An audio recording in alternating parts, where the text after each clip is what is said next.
Musala nangai bafutela ngai yango wana nasalaka yango tous les jours. Ma proposition de loi boni et Salem na l'Assemblée nationale. C'est le ministre de la Justice qui donne les observations. Le problème est ça. Non, il fallait discuter ça en conseil des ministres. Alors oui, banda quel jour, suivant quel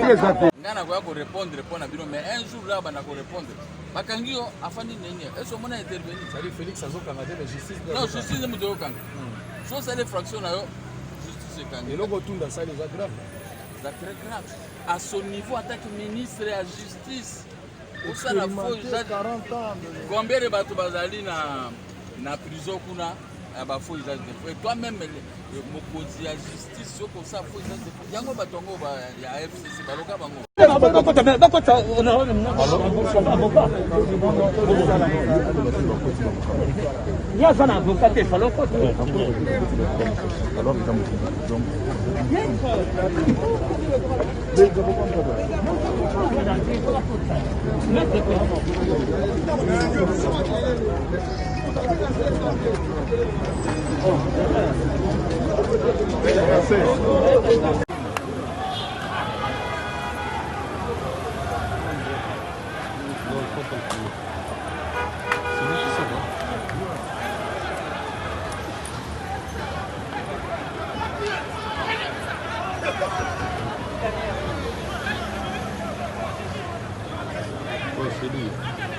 T'as vu la plaque, hein?